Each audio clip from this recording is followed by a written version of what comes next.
Good evening and welcome to this episode 44 of our South African Equestrian Federation podcast from the horse's mouth. My name is Georgie Robertson. I'm going to be your host tonight while we discuss how you can train your brain. We focus so much on our horses and our equestrian dance partners that tonight is a very welcomed foray into what it takes for equestrians to look after their own mental health and indeed mental stability, which is perhaps an oxymoron in the equestrian community, Natalie. But very pleased to welcome our guest tonight, who is Natalie Fourie, who is our neurofeedback expert for tonight. And I have to run through this. BA Honours in Psychology, majoring in Cognitive Neuroscience and Sports Psychology, currently completing two masters, a master's in Neuropsychology and a research master's with the thesis, The Effect of Neurofeedback on the Cognitive Rehabilitation of Equestrians Following Concussion in Horse Riding. Is that correct, Nat? Yes. Well, that's very impressive. Thank you so much for joining us tonight while we're going to be discussing neuroplasticity and how we can mold our brains to be better for us. Wonderful. Thank you. Thank you for having me. Thank you. So, Nat, tell us a little bit about what neurofeedback is. Great. So exactly as you mentioned, Georgie, we take advantage of the brain's ability to mold and adapt in response to its environment, which is known as neuroplasticity. So it works on two premises. We're looking at conditioning and using operant conditioning, which is the psychological principle behind it. And as we said, neuroplasticity, which is the brain's ability to adapt to any change that it gets. So how neurofeedback works is a person will come in and they'll have their assessment done, and then they come for a series of sessions. And in their sessions, they will receive feedback, literally, on how well their brain is doing over that session. So what we're doing is we're regulating brainwaves and restoring smooth brainwave oscillation patterns for them. So it's relatively easy for the person. They come in and they sit down and they watch a movie. And there are various other things that we can do as well. So you can get the person to actually do stuff if you need them to. And does that affect the different pathways of the brain? Yeah. Like what people do? Okay. Absolutely. So, but what we're looking for is we want them to have some kind of feedback. So the general thing is that you would watch a movie of your choice. Or let me say a movie that I have on. Yeah. We can't just go in and choose. Exactly. Okay. And then so you watch a movie and you receive feedback through that. So your brain, you are receiving real-time feedback of how your brain is behaving and responding, depending on whatever area we're working on in the brain, which is fantastic. Then at the end, so what will happen is as they're watching, the screen shrinks, goes in and out, and the sound also modulates, goes up and down. And also the screen shrinks and goes small and grey and white. And there's also other protocols where there's a sound that's played in the background as a reward stimulus to the brain. Oh, wow. Okay. Yeah. So, and there's a sleeping protocol and stuff as well. So there are various protocols that we design. So your brain responds to the inputs, Yes. which you then monitor and... Exactly. So, Okay. so just like you walked in here and you sat down on the chair, you didn't have to look and see. Your brain figured out. You didn't have to look and see the height of the chair. So your brain figured all of that out for you very, very quickly, and it allowed you to move effortlessly through your environment. So in neurofeedback, what we're doing is allowing the person to see and understand their own brainwave patterns, and we're restoring, as we said, beautiful, calm, smooth oscillation. And when we do that, the cognitive and emotional and psychological things that they are perhaps experiencing diminish or disappear completely. So That's incredible. Yeah, so that's the premise. So what we are actually doing is training the brain. Okay. And training the brain, just like we do with our horses. In fact, somebody said to me the other day, this is a bit like clicker training. So I was just going to say, when you said a reward stimulus, there's that great episode of Big Bang Theory where he click every time Penny lowers her voice, she gets a chocolate. So as you were saying that, I was like, that would work for me. That's great. Damn, I'm going to have to buy chocolates now. Exactly. But what really happens is the person becomes aware of what's going on and what's going on in their own emotional state. And in riding, that's really key. It's really pivotal for us to be able to understand a whole myriad of things at the same time. But one in particular is my emotional response and my adaptation to that. So it's not that I'm not going to be stimulated ever again in my life. I will be. But it's how I recover and how quickly and effectively I work through that, the negative stimulus or the fright that I get or whatever it is. So it's giving people a better pathway to dealing with triggers, absolutely, traumas. Yeah, absolutely. So instead of having a reaction, you can have a response. You can have absolutely. And in that, so that's what we always say. You know, it's really good if we have a calm brain, we have a much more efficient brain. So then I have so many more tools that are there. But when I'm really nervous or I've got a big fright, it's difficult for me to access them at that time. So it's not that they're not there. They're there, But it's usually my fright response. And of course, then I've got adrenaline and ephedrine and all these things floating around in me as well. So what neurofeedback does is it helps the person, as we said, have beautiful, smooth, calm brainwave oscillation patterns. And when they do that, they literally respond in a better way. It's almost like turning off that white noise in your brain, I suppose, and giving you a chance to focus and have a better response. Okay. Yeah, that's absolutely. great. So what are some of the common challenges that equestrians come to you with? I know you deal with all kinds of issues. Yeah. You deal with mental health issues, addiction, trauma, Yes, which I think often go hand in hand with equestrians. And I'm not actually being funny. It is. We're in this very weird space. And I think it's because horses are so healing for so many of us. But specifically for equestrians, what is the benefit? What does this offer? Okay, so a lot of people come just because they've obviously heard about it and they want to improve their riding. So they're either at the top of their game and they want to keep at that level and just continue their performance in a different way. But a lot of people on the flip side of that come because they've had a fall or they've had a fright and the fear is just uncontrollable. So before, they might have been really good or they might have been achieving on, whatever levels or whatever platforms, and they have this accident or just a fear response to a spook. And it's debilitating, and they regress, and they can't do what they really wanted to do. They don't enjoy being around the horse anymore, and the stress levels just go higher and higher and higher, and it eventually starts affecting the individual on their own identity basis. They're thinking, well, I've identified myself as a rider, and now I can't ride. And I've got this passion that I love that I can't enjoy. Yeah, and now I'm not good enough. So a lot of people have that. I would say it's fear and anxiety in show performance is massive. And a lot of this questioning, like I see everybody else doing it, but I just don't seem to be able to get there. So that whole negative cycle in our heads. Absolutely, that negative self-talk is really, I think, alive and well. It's alive and well in all of us for good reason, so that we don't do stupid things. But when something has happened, we ruminate on it, we fixate on it, and that unfortunately just makes the whole thing worse and worse. So a lot of people have tried lots of other things and just keep getting stuck, keep getting stuck in the same thought pattern. So what neurofeedback does is it helps them, first of all, recognize their own control and their own ability to regulate their own brainwaves and their own emotional responses. And I think that's the power.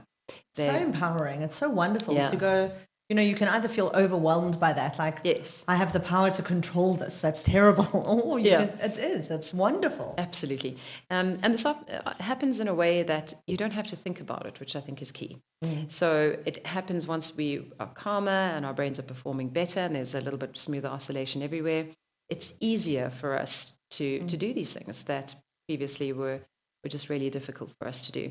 So you have the ability to focus better.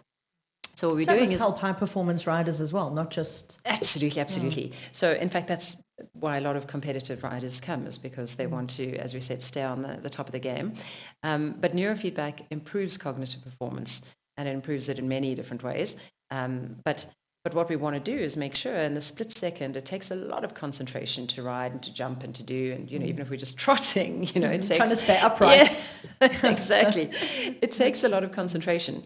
And that alone chews up quite a lot of brain energy. Okay. So what we want to do is help speed up that processing for the individual, so that they can concentrate at higher levels and for longer, and they can focus on what they need to do rather than focusing on the 50 million people in the crowd.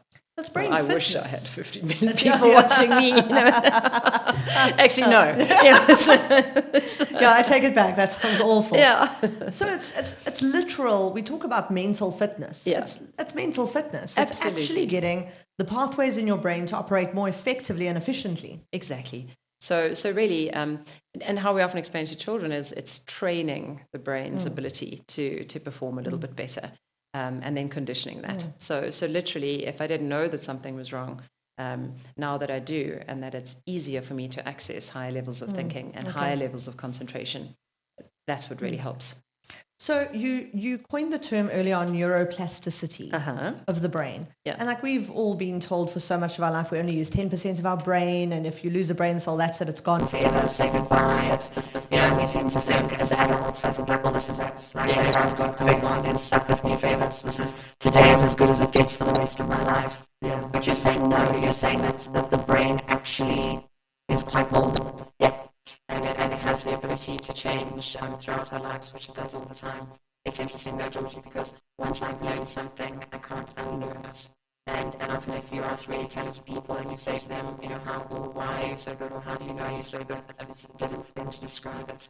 So it has this amazing ability to, once you know how to do something and once you've learned how to do it, you don't have to consciously rethink about that step, but like driving, for instance. Once you know how to do it, you know how to do it. And then if you're questioned on it a lot, it's almost like you get confused because you think, I don't know how to do it, I just know how to drive.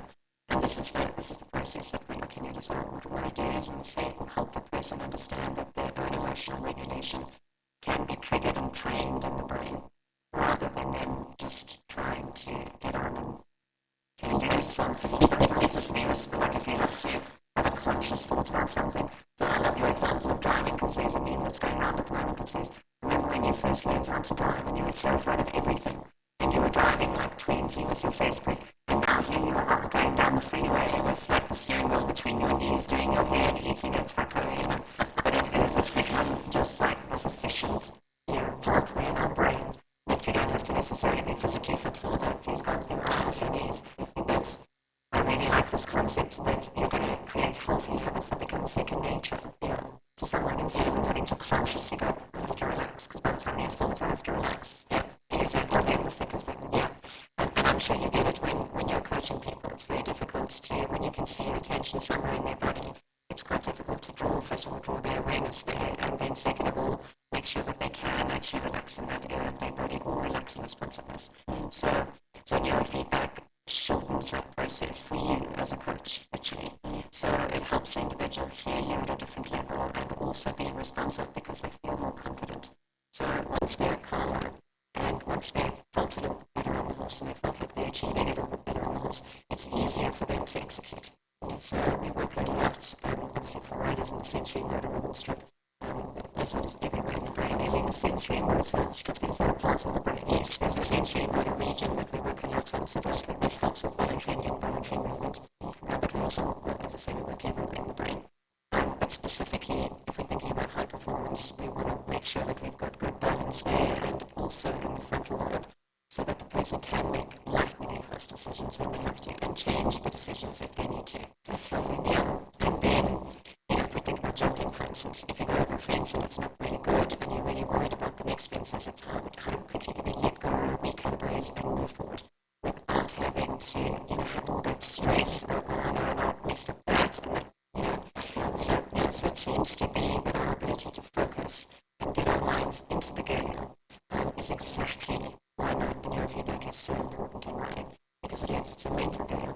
And for a lot of us, it's that alone is taxing, very taxing when we go into the ring, which often means a really good round or really good performance or really shoddy performance, in which afterwards we don't know why. So on that point, a lot of people come in and they say, I'm so good at home, and my horse is so, it's a mystery. Yes, as you know, I did the Olympics, you've seen it on your so it's a very, I think, disheartening thing when people think that they're doing so well at home and they know how to do everything and they get into the ring and it all falls apart.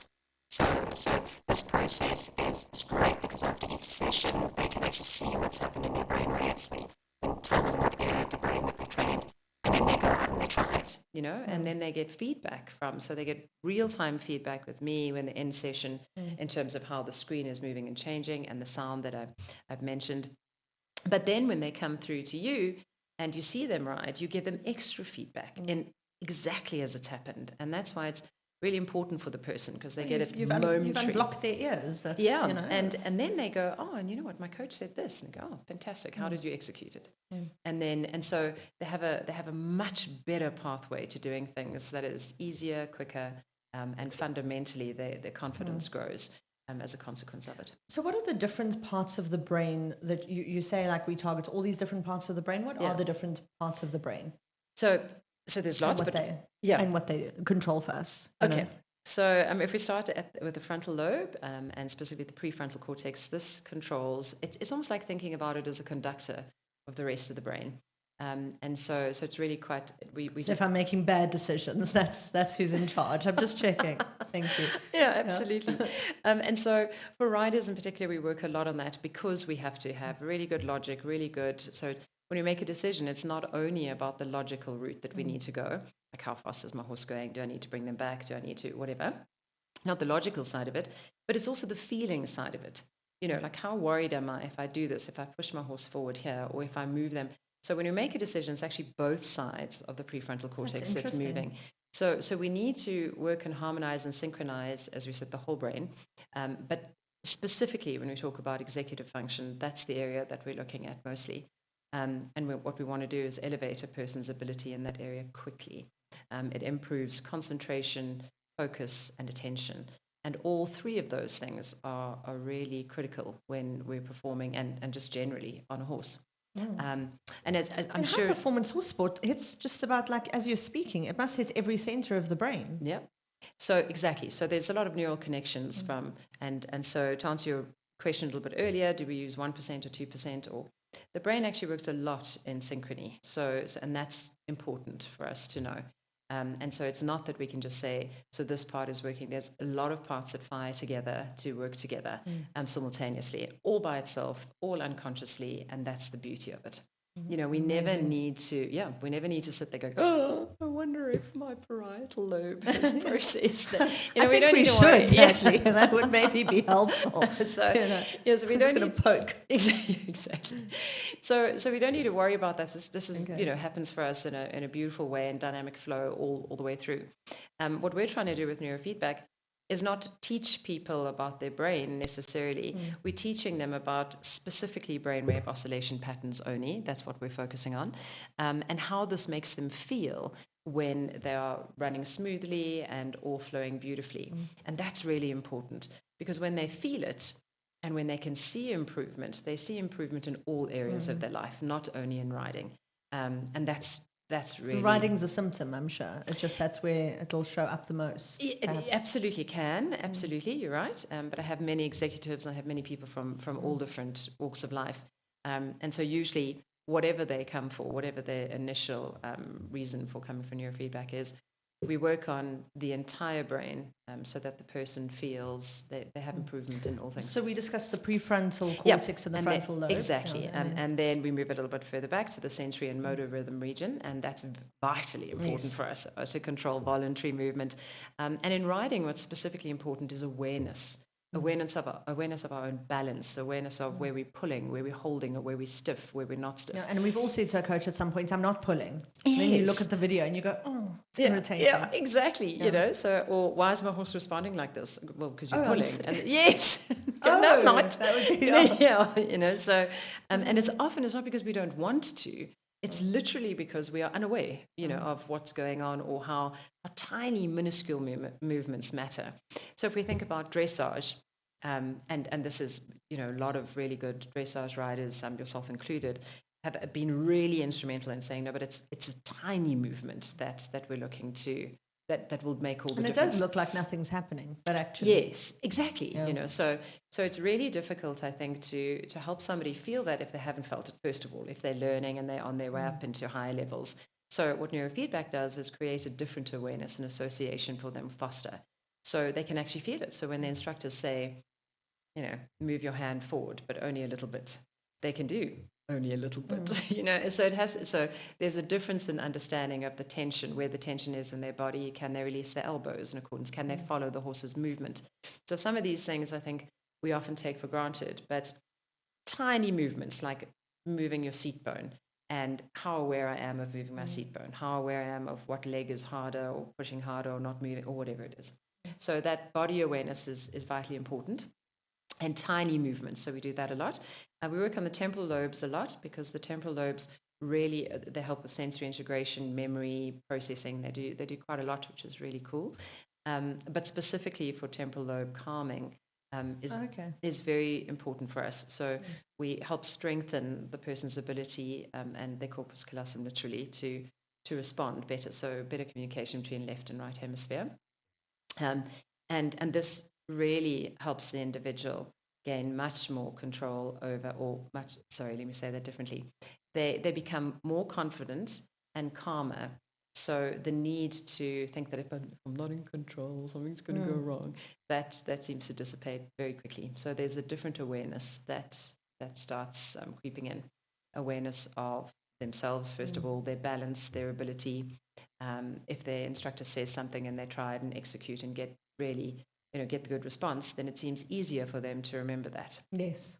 And so that's important. And then processing in general in the parietal lobe, but it does much more than just that, but processing in general, as well as memory, as well as perception of where we're going.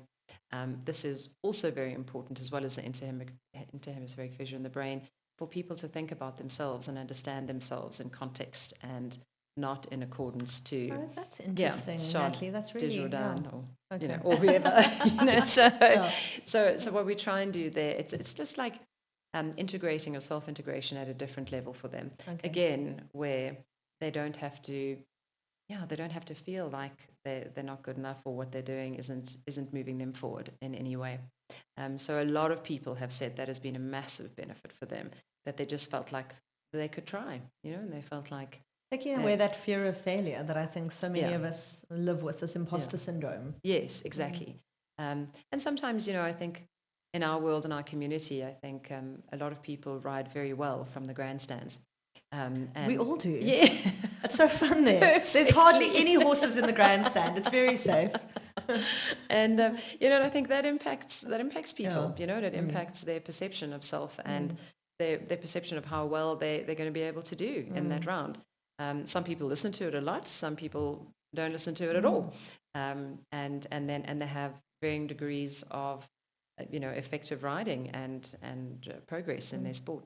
So it really is a very tailored process to everybody's needs, because, as we say, some people are, they have very, very different needs, regardless of if the main need is similar. So, for instance, if somebody says, I've fallen off my horse and I'm really scared to get back on, that's quite a common thing that people would come for. But their experience of that process is is highly personal and highly individualized. Okay, so it would reflect differently in the brain waves. Yeah, and of course from individual to individual. Yeah, and no two brains are alike. So it's very important. So I suppose that's interesting. Sorry, Nat, that one person's response could be a more physiological or like a physical response, whereas somebody else's could be way more emotional. Yeah, exactly.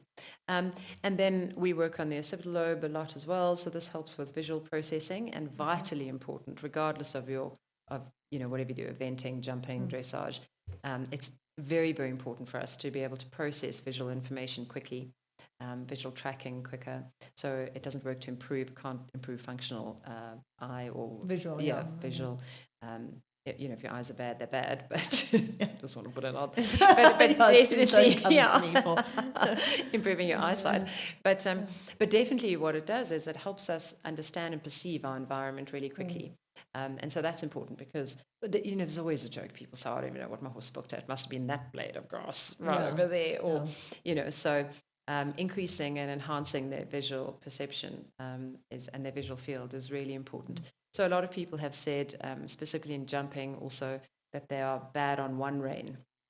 Turning into a jump. Makes sense. Landing and turning into a jump seems to be, and so we work on that area for them. And then it becomes a self-fulfilling prophecy. Yeah, for sure. Again. Yeah. So we work on that center and hand-eye coordination. Then they go back to their trainer, or they go back into their session when they're riding by themselves even. And there's a test, there's a measure, that they can do. They can say, now I'm getting it right. Now I'm seeing my stride, or now I'm going around. So always what's important is that we get the person's feedback on how well they're doing and what they've noticed.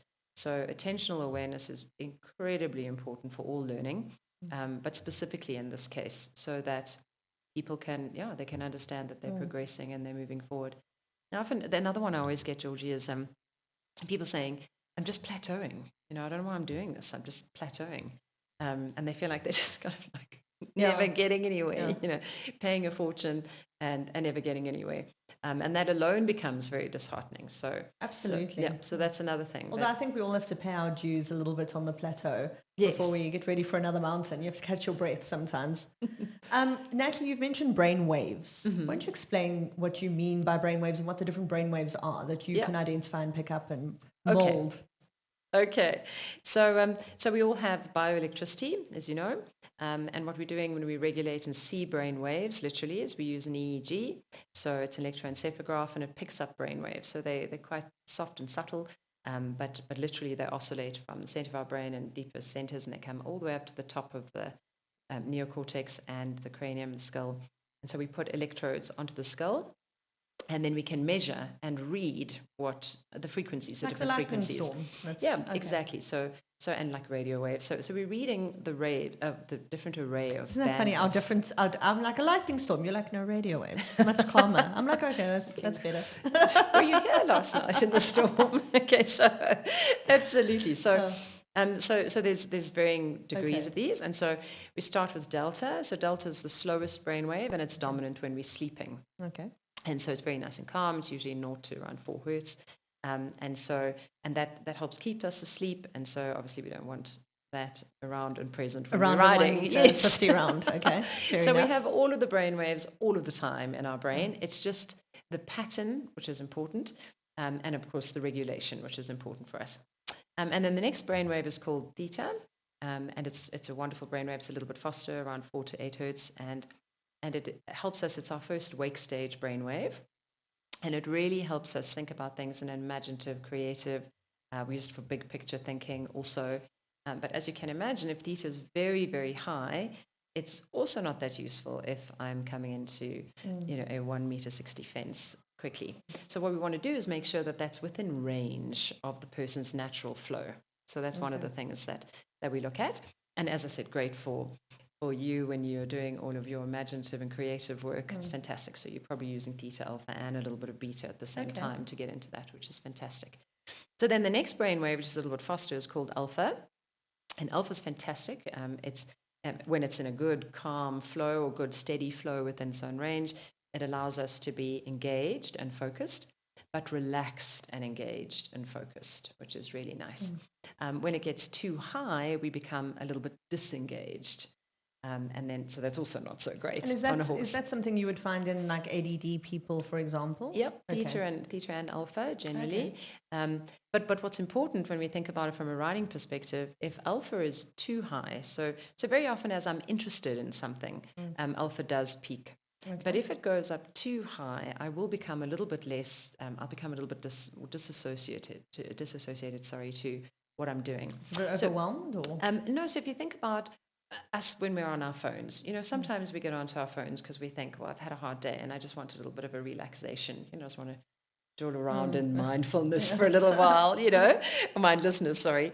And so we get onto Facebook or whatever, and you know yourself, after minute 8, it's like you're just going for no, and we can feel They've got the algorithm so good, don't they? Hey, they just text exactly. Us. But it's interesting because we can feel ourselves going into that kind of zone of I'm not motivated really so much. I'm feeling bleh, really. Yeah. That's a great term, isn't it? Yeah. But so very clinical. Yes. So I'm not really highly motivated to do anything. I'm just kind of like that's interesting. Yeah, and that's when it's gone a little bit too high, perhaps. High. And then I find it harder to get back into a good level of focus. Okay. If it's an extreme, but often when we're in meetings, you experience it as well. When the meeting goes on for too long and you get a little bit bored. This could have been an email. Yes, exactly. And then, you're in your head skiing in Switzerland. that's also when your brain's just left for a while. Yes, and come back. So that's often when that's a little high. And as I said, there could be other things going on at that time as well. But I'm just trying to give you classic examples of them. And then the next is beta. And beta is much faster. So we have several levels of beta, but this range beta that I'm talking about now gets us into a good level of focus. So it's really important for us to have this when we're riding. It's kind of when we get into the zone, we don't worry about anything else. We can be active, we can be engaged, but we're also not fretting. So it's not the high beta where we are having to really worry about things or really. We do use high beta for all of our problem solving, and we use it for many other things as well. But when we are in a sticky situation in riding, both the betas generally go up really high, really quickly. But it's how quickly they come back down and smooth oscillation happens. That's important for us. So it's exactly like our horses when they get a fright, and then 2 minutes later they're standing there, and you're thinking, no, why did this? No, they controlled their beta well. Yes. Okay. So I'm so happy for them. Could be, yes, it could be. So what we really want to think about is how do we, first of all, use these things to our benefit? And when I am concentrating and I am thinking about things, I also then get to know and get to understand my flexible range of where I've had enough actually of concentrating, where I've kind of hit a wall in terms of concentrating. Okay. And for all of us, I mean, there's a set amount of time on it, but you can train those things as well. So what's really important for children that are studying and varsity students and whatever, it's good for them to know and understand a little bit more of how it feels when their brain's getting tired. Peaked. Okay. Yeah, and also how it feels when they are just getting distracted.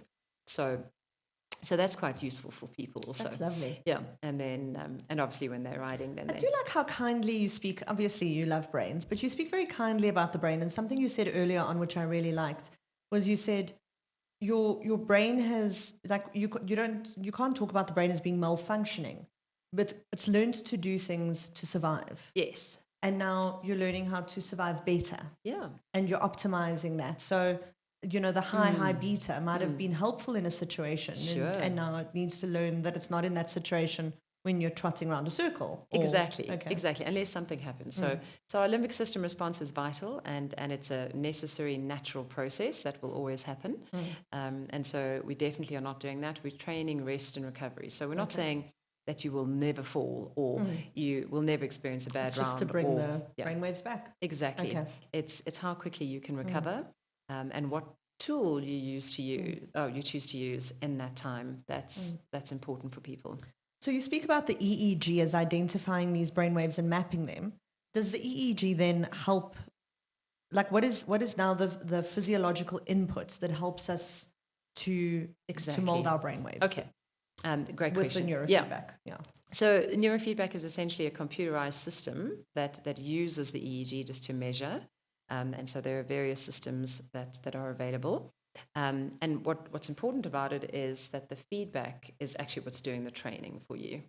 And that's the conditioning part. That's the stimulus part. So it's literally like when you want your horse to do something and he does it, and we pat him. Then, or her, sorry. But as soon as they receive I know exactly that you have a gelding. I can tell. Carry on. So when they receive that conditioned response and they like it, it's a reward, it's something that they want to move towards, they're likely to achieve it again. Okay. But when they do something and we are too harsh on them, so we negatively condition them, so we hit them too hard or whatever, this is often where it becomes very stressful for horses, and then they're unsure what to do, just like with us. We're unsure of what will work. So what a lot of people often say to me is, I didn't understand what my coach was saying, or what they said to me when I was falling off wasn't useful. Which, I have a friend whose coach once said, you just have to ride better. That's still my favorite. Like if you're at a loss, you just need to tell someone you should ride better. Thank you. Or sit up. That's my personal favorite. As you're flying in the air, just sit up. Or don't fall off. Yes. Okay. You've been ejected. Thank you. So those are the some of the things that people say. I really couldn't understand it. So what we want to do is work on their ability to, as we said before, be calm, but also understand things in a way that is computable to them, to the actual individual. So if I see my horse doing this and I'm really happy with it, what did I do? How did I do that? How did I connect that? And build that pathway. Absolutely. So we're helping them connect the dots, quite literally, and reinforcing it by them getting the feedback and then understanding what it feels like after the feedback, as we've said. So all of a sudden, when they get onto their horse and they can perform a little bit better, they go, oh, that's great. I wonder what I did there. And their brain's getting the click and the chocolates. That's, Okay. So, and also what somebody else said to me, which is really just profound, he said, it's about my awareness, Nat. And it sounds so obvious, but it really is about, his ability to attune himself into being really, really good, being really set in that time, and everything that he needs to cancel out of his mind at the time. And for him, he was saying it's so interesting because if I'm attentive to what I'm doing, I just much better. He said I kind of tune into myself and my horse to a much higher degree. Somebody else, one of our other young jumpers, she's brilliant, very, very good, and she was saying to me that she got off a horse, and I said, what happened? And she said, I wasn't paying attention to him. And instantly in that moment, she said, yeah, I knew. I just wasn't paying enough attention to him. And she said she was saying hi to everybody around the arena and whatever. And she fell off.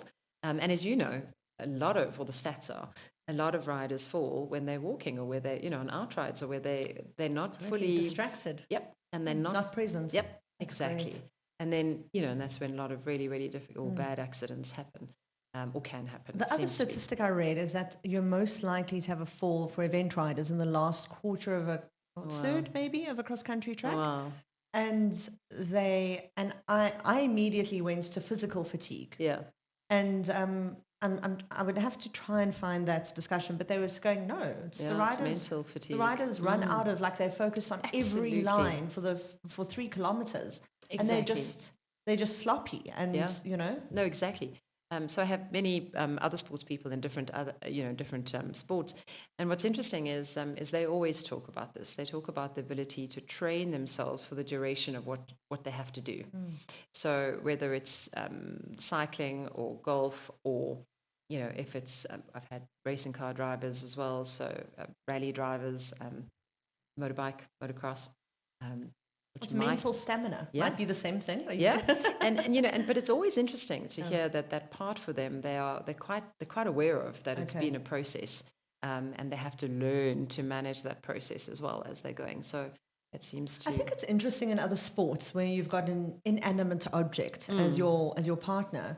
You often find those sports people taking a little more accountability. Whereas you would think with riders, it's a mixed bunch, right? We're either blaming the horse, yes, or we're taking, all of this responsibility. Yes. But it really is interesting that you can't expect a flight animal to be with you 100% if you aren't with yourself 100%. Yeah. And that, that alone is difficult. So we find that most of us go in and out of it. And I'm sure your lessons are similar. There's a part where you also need to interact with the individuals so that they are calmer, that they're having fun, that they're really feeling like it's not this treacherous, haul for them. Yeah. And then there's a part to get serious, which is cool. But what we're really trying to do is say that when we actually need to perform, how quickly do we get into it? How quickly do we recover from a mistake if it happens? And most importantly, how quickly do we learn so that we take evidence of our failures and use it to push us forward? Which is currently, I think, what stops a lot of people doing really, really well. There's an interesting thing that says I think you and I have discussed this, the biggest problem in adult learning is going from unconscious incompetence to conscious incompetence. Yeah. And going, I didn't know I sucked at this, to going, I suck at this, and then persevering past that to be consciously competent at something. And I think that's interesting. I'm interested. I don't know if you're familiar with the statistic that the oldest athletes at the Olympics are always equestrians. Oh wow! No, I didn't know. So I'm trying to think what the last few. It was a Japanese rider. I think at the last Olympics was 72, a dressage rider. There's hope for us all. But isn't it incredible? And I think it speaks a lot to the fact that you can keep developing your brain. Yeah. To help, whereas obviously the physical prowess takes the lead in so many other sports. Yes. Whereas here, you can keep being a Nick Skelton and, jumping into your 50s and winning a gold. Yes. If you're looking after all of these elements. Absolutely, Georgie. Yeah, I agree. And I think that's difficult. People often think that there's a, one size fits all. And if I go for 3 sessions of something, I'm never going to need to again. But as an athlete, if you see yourself as an athlete and you choose to be in that sphere, there's a lot of things that you need to do. Personally, you need to get extra outside assistance of whatever it is that you need at that time. But certainly mental and physical fitness is vitally important for you. Yeah, we prioritize, I think, the physical element of riders a lot over the last few years. And I think now it's really great that the mental fitness and stamina and wellness is coming to the forefront of things. Absolutely, thank you. Yeah, and I think people are starting to realize that there are things that they can do. So when they've had things that haven't gone well for them and they've really regressed in terms of their own performance or just their own personal satisfaction in riding, there is there's help. There's things that you can do that will move you forward quickly. I know that personal achievements are different for everyone, and sometimes someone's personal achievement can be getting onto a horse after a terrible. But what are some of the big success stories that you've had, Nat? Yeah, honestly, I think one of those, actually getting back on, is huge for most people. But we've seen a lot of people go from really not being able to do well, having previously done very well. And so a lot of them come in and say, I've just lost my big match temperament. I don't know why, can't get it back. And then all of a sudden, a couple of months later, they're there and they're achieving, which is really great. And it's not that they win all the time. That's not the ultimate goal. It's just they stay cool under pressure, I suppose. Yeah, and their own reflection on how well they're doing and where they've come from is amazing. And as you know, I work with Niall Quirk a lot. And him and I see it in the most incredible and most profound ways, to see somebody with got this grin on their face from, previously not being able to do something, then they get it right, and we go, oh, there you go. And then he will often say to me, Nats, can we work on this, please? I've seen this, she's really understanding me well, or he's really moving in that way well, which is really fantastic, but I really think if we can just help them, and then, so that information is vital for me. So when they come back for their neurofeedback session, we do that, and we do that obviously with a lot of coaches like you and everybody as well. That's one of the fundamental things that we do. So the coach will give me information, and it's obviously not personal information, it's about the riding and what they want, or what they can see perhaps the person is not doing well in. And then we work on that area of the brain, and then they go back and they have a lesson, and it's usually marked and measurably improved. That's so great. So yeah, so I think the biggest things are people achieving internationally where they, it wasn't something that they were going to do before. People getting onto teams where it was, and the teams adds a different dynamic of pressure. It's really interesting. Yeah, I just want the badge. I think that's I'm sure someone will give you one. Okay, just you. ask them. Okay, so sure. But it's the performance and how they start moving themselves up. And generally, Georgie, what's really important for me always is it's so gratifying to see it's not in one area of their life. So even though, as we said earlier, that they come for riding or whatever, they generally start excelling in many other areas. So I've had people move, change jobs, change careers, have fundamentally change in a lot of their outlooks in life, and opportunities and things change for them, and they become tremendously successful in what they do and what they love to do. So that's been very, very rewarding. I think a lot of the personal journeys of how you see people move and grow. And you know that you were just even such a tiny little glimmer of that, tiny little part. But it's really phenomenal to see people move and move forward and just challenge themselves and their lives in a completely different way. And it also seems, particularly in our community, that a lot of people stop the negative influence or allowing negative influence from others to affect them as much, which is really important. And there seems to be a higher level or a higher degree of them connecting with each other, as we should do, in the sport. We should be able to really do well and really have each other's backs, which is very important. We had a great podcast a couple of weeks ago, and we were talking about arena stewards and how essential they are in the sport. And I said, what's one of the hardest things? And they said, we often get a lot of abuse in the arena. Wow. But they said they realize that it has very little to do with them, and it has everything to do with the rider's nerves and stress. And I think that really is a symptom of the sport. Key. That, that it can be perceived as being a very tricky area of camaraderie. But it's not about that. It's very often this great internalized stress. Yeah. So, we were actually talking about this the other day with a whole lot of us, and we were saying that it's incredible because we are our worst when we have to perform, and particularly on a horse, where we're unsure of what could go wrong, or if it goes wrong, it can go really wrong. That's right? it. That's the and sometimes even from a friendly place, people will say, "Oh, let's go and do this. Let's go." And even though it's too much of a stretch for us, we don't say it until we're in it, until we realize that we've actually overstretched our own comfort zone and we've really gone out of it. And then and the people do. They get really snappy and really. So it's understandable, but what we really want to do is help people, again, as we say, at a different level. Have that awareness and just how do we bring the best out? Yeah, bring the best out of each other rather than the worst, even at a competitive level. Are there any safety considerations or cautions for people to try neurofeedback? Sure.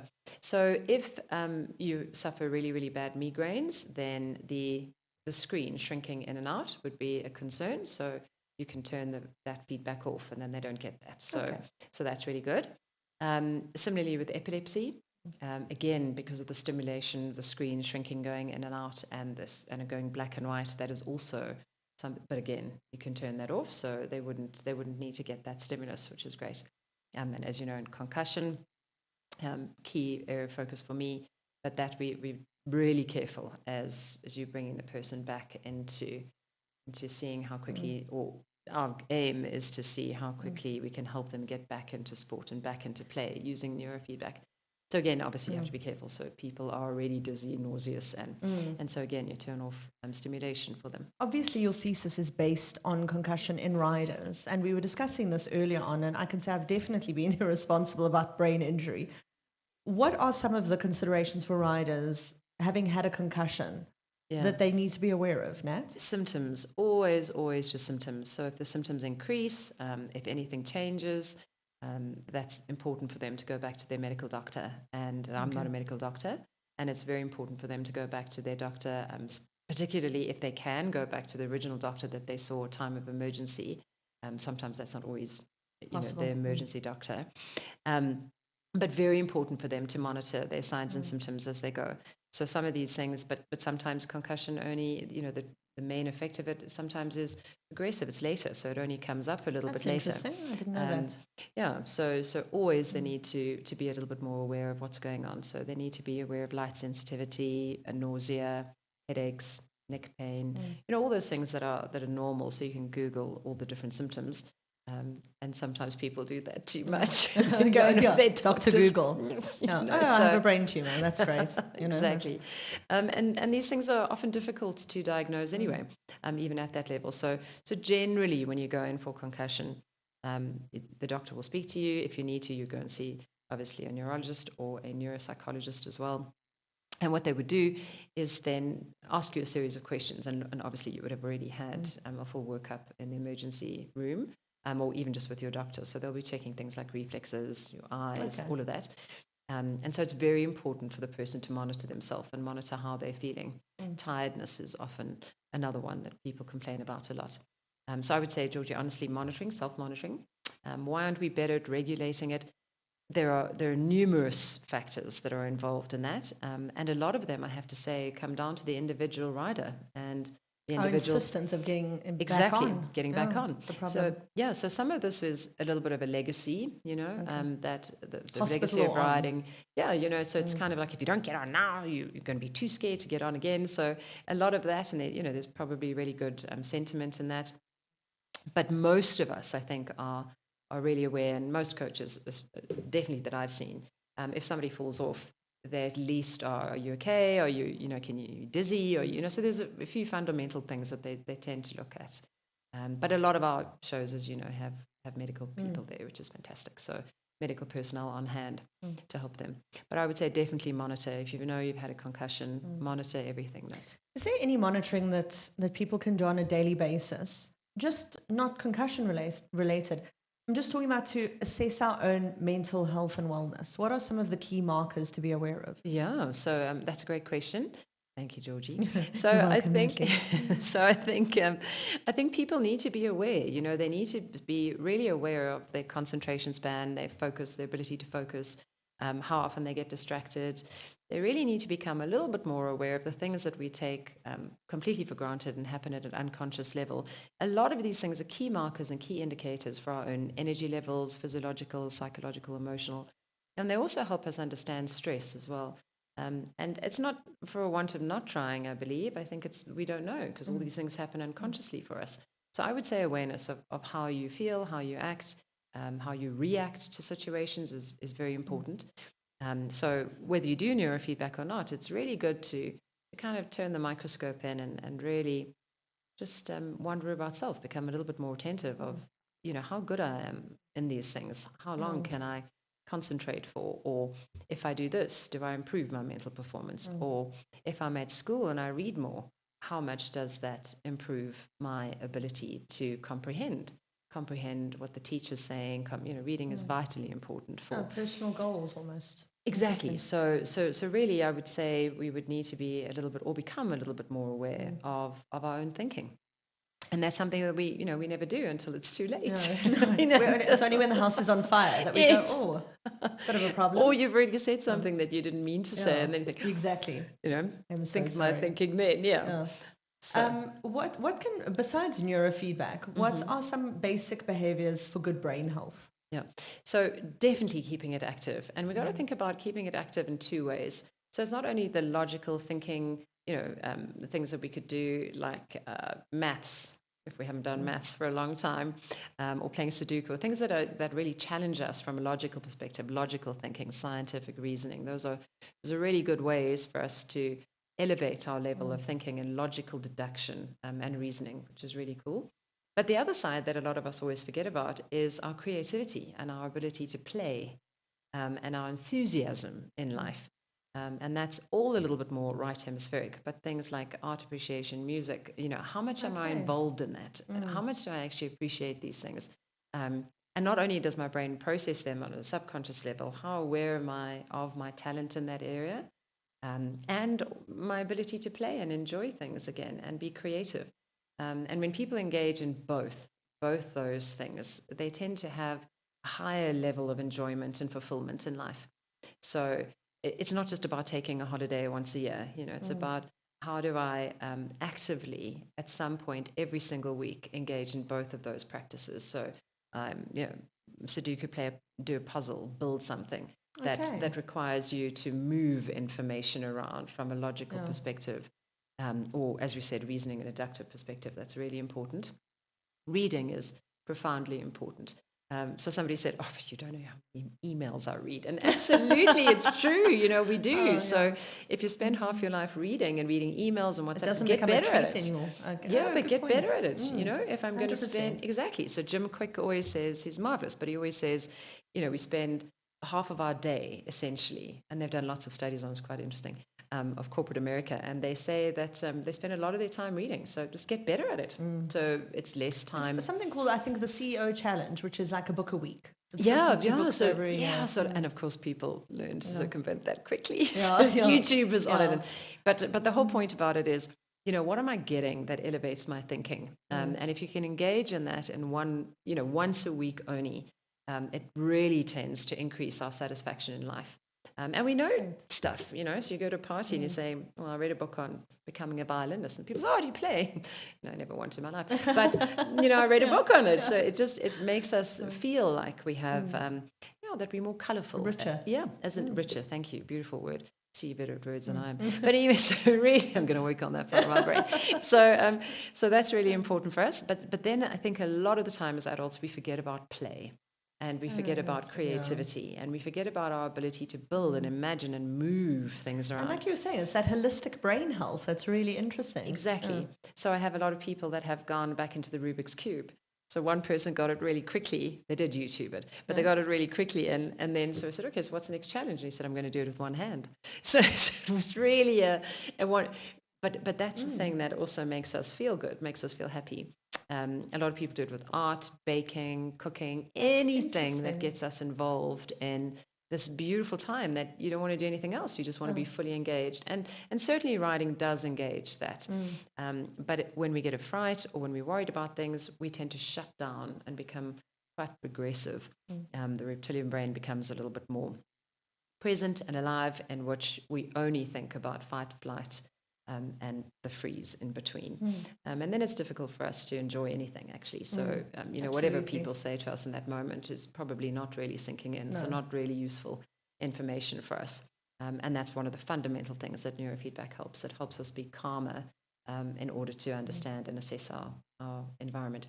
But as we were saying, play and creativity is important. So anything that you want to do for you that enhances that, whether it's building a puzzle or, I don't know, going to a makeup person and learning how to do or whatever it is that's creative. There's so many opportunities for creativity nowadays, and someone was moaning about their kid making videos for TikTok. I said, I know it's not what we've conceptualized as creativity before. It's still incredibly creative. It's exactly an incredible content platform. Yeah, and I think that's also really the main point, Georgie. It has to be something for you. But it's nice. Yeah, I like that. But if we want to do, if we want to really excel and do well in life, not only from a performance and a competitive performance in riding, it's very useful for us to have this balance. And people call it work-life balance, and you can call it many, many other things. But for you, what are you engaging in that really fulfills you, that really makes you feel purposeful? There's a lovely thing that says if you're feeling tired, it's not because you've done too much, it's because you've done too little of what really stimulates you. Excites you and makes you happy. Yeah. What's coming next for the future of neurofeedback? So the field is growing, and there's many, many, many different technologies that are becoming available, which is really interesting. So there's a lot in AI as well, which is going to be really interesting to see. And a lot of that is very developmental. So we'll see lots of really good universities working on that, which is fantastic. And then there's a whole ambit of new things about how the brain perceives things. So there's a lot around light and light work, and there's interesting. Yeah, there's quite a lot of different things. Light, yes, actual light. Not to stare into it, but I was just thinking when I say that, people let's have a disclaimer quickly, thanks. So there's lots of different things that are happening. There's a lot more also in rest and relaxation and restorative things, which is nice and important for us as well. So there are quite a few protocols that focus exactly on that. So how do we deal with trauma? How do we release trauma?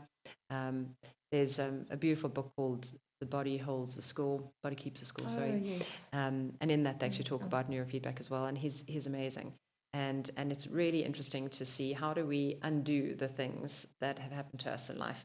And not only undo them, how do we not necessarily undo them, maybe that's the incorrect wording, but how do we process this information so that we can move forward in a different way? I actually love that you clarified that, because the concept, like if we can't undo it, we're ruined. Yes. And it's not that. It's how do we process it? Yeah. How do we process it, and then how do I make sense of it, and then how do I move on? And even if the sense part isn't really there, it's how do I not have it again? So in other words, if I fall, and I fall a few times in one show, it's already happened. So to go back and relive it and it doesn't really move us forward, other than to terrify us more. But if I can take the lessons, so it was incredible. I learned this the other day from a young girl, and I was actually riding, and I said, how's your week? And she said, it was great, except I fell. So I said, she said, yeah, but that was actually also good. So I said, really? And she's just thinking, first time I've heard that. And she said, yeah, because I learned. And it's incredible. I thought, as such a young person. Keep that. Yep. Yeah. And that's exactly what we're aiming for. If I learn from either an error that I've made or something, I shouldn't just discount it or discredit it. And I find a lot of riders do that. Well, you want to keep the good bits. And there's a lovely comment here from Quinn Horsemanship Therapy. I have to share my success story. Natalie helped me to canter without fear. Thank you, Natalie. Such a pleasure. Thank you. Natalie, if people want to find out more about neurofeedback, where can they find information? Okay, so I have a website, which is neurosynchrony and .co.za, and then they can also email me, and they're welcome to WhatsApp as well. So it's just natalie@neural-synchrony.co.za. And we'll pop that in the comment section. Yes, thank you. And that's actually one of the reasons why I chose the name, is because that's exactly what we're working on, synchronizing and harmonizing the person with their own brain. Oh, please, amen. Before we dial off, is there anything else that you would like to share with anyone? No, thank you. I think we've covered it all. So. We had a really good time. We're looking forward to delving more into this topic. I think it's a really fascinating thing, and it's really wonderful to see that there's a little bit of a hack that can help us to master our brains and to really optimize them and influence positively so many other areas of our life. So thank you for coming to share this with us. It's such a pleasure, Georgie. Thank you for having me. And thank you for joining. That was our episode 44 on our SAEF podcast From the Horse's Mouth, where we have discussed how you can train your brain with our neurofeedback expert, Natalie Fourie, uncovering all sorts of interesting issues when it comes to mental aspects of equestrian sport. Please remember to tune in next Wednesday at 7 p.m. We've got some great guests lined up for you over the next couple of weeks, and we're really looking forward to sharing more education here on this platform, which is designed for you, our South African equestrian community. My name is Georgie Roberts, and thank you for joining us.